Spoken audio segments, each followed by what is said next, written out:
गांव के छोटे से कोने में एक पुराना बरगद का पेड़ था। उसके नीचे हर दिन शाम को रामू काका बैठा करते थे। रामू काका की उम्र 70 साल थी और उनके जीवन के अनुभवों की कहानियां गांव में मशहूर थीं। लोग उन्हें बहुत मानते थे और उनकी हर बात दिल से सुनते थे। ये heart touching story in Hindi गांव में बहुत लोकप्रिय थी। एक दिन गांव में एक छोटा लड़का आया जिसे सभी चोटू के नाम से जानते थे। चोटू की उम्र केवल 10 साल थी और वह अपने माता पिता को खो चुका था। उसे गांव के एक परिवार ने अपनाया था, लेकिन उसके दिल में हमेशा एक खालीपन रहता था। ये heart touching story in Hindi Chotu के जीवन की एक टचिंग नैरेटिव है। चोटू अक्सर रामू काका के पास बैठता और उनसे कहानियां सुनता। रामू काका की कहानियां दिल को छू लेने वाली होती थीं और चोटू को उनमें अपनी दुनिया मिलती थी।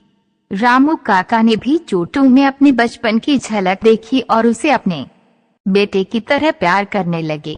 इस hot touching story in Hindi ने गांव के लोगों को भी प्रभावित किया।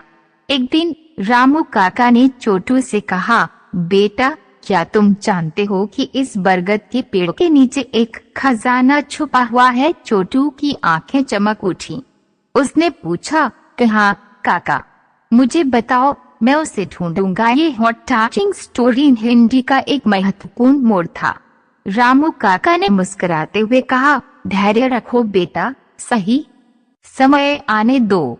जब तुम्हारा दिल सच्चा होगा और तुम इस पेड़ की जड़ों को समझ पाओगे, तब तुम्हें खजाना मिलेगा। ये heart touching story in Hindi आगे बढ़ती रही। समय बीतता गया और चोटू रामू काका की बातें ध्यान से सुनता रहा। एक दिन गांव में एक बड़ा तूफान आया और सब कुछ तहस नहस कर गया। पेड़ों की जड़ें उखड़ गईं और गांव के लोग परेशान हो गए। उस तूफान में रामू काका का भी निधन हो गया। चोटू का दिल टूट गया, लेकिन उसने काका की बातें याद रखीं। ये heart touching story in Hindi और भी मार्मिक हो गई।